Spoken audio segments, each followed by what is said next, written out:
Good afternoon again, ladies and gentlemen. This is Lounging with Lisa, the video series that has me lounging while coming at you with thoughts of the day. I thought that I would maybe let some people know about the Houston situation because I do have family there and friends. And evidently there was some news going around about an explosion at a chemical plant. I got with my girlfriend Justine and she explained that they're calling it like a reaction of some sort due to some what is the word I'm looking for? Generators that are located now underwater that cannot perform appropriately, and plumes of substances are being released into the atmosphere. Of course, they're claiming it's safe. I'm not so sure about that, but I do know, of course, we have heavily populated areas where there's refineries and whatnot, especially in like the Pasadena area of Houston, and northeast area, I believe, is where my girlfriend had told me this is unfolding. So that is what I'm hearing from on the ground in Houston, Texas, my old hometown.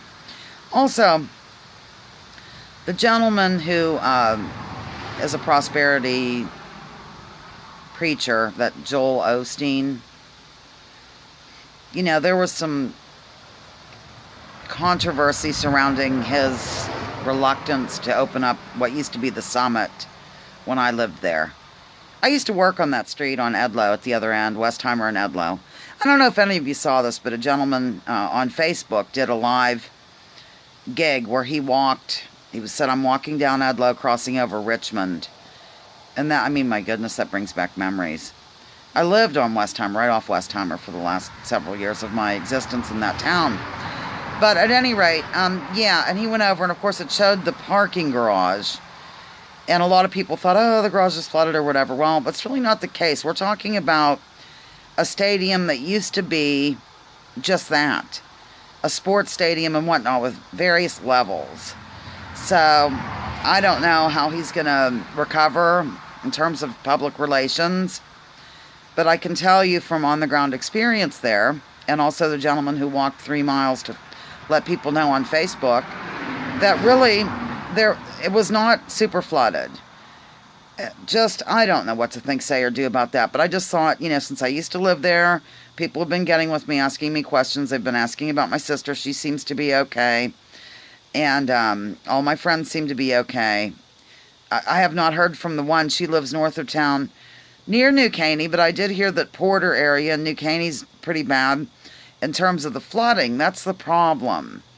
The initial damage, of course, from the wind and whatnot is bad enough, but the flooding situation there is always horrendous, even during a regular kind of thunderstorm scenario, heavy rain for a day or so. It's just the drainage system really stinks there. I had a girlfriend named Mindy who used to attend the U of H, University of Houston, and it took her, I believe, 6 hours to drive home once, which should have been 45-minute drive. Everything's long down there. But this is when the officers were approaching her vehicle on the 610 loop in motorboats and letting her know, hey, guess what? Houston has the worst drainage system of most American cities. So she was glad to hear that as she was bailing water out of her brand new Ford Probe. But, so this is the situation there. And, of course, Houston is surrounded by the bayous, and Buffalo Bayou especially. And I saw some footage the other day of 59, which is also called Buffalo Speedway, just absolutely underwater. I could not get over it. It was absolutely shocking. And I feel a connection with that place, of course. My formative years, or whatever you call them. Formative, is that the right word? Years were there from age 19 to 29. So I did a lot of growing up there. All right. If anybody from Houston is seeing this, hang in there. Lounging with Lisa, the video series that has me lounging while coming at you with thoughts of the day. Please join me, join others. Drop your political identities. Let's focus on helping one another. And let's leave labels at the door.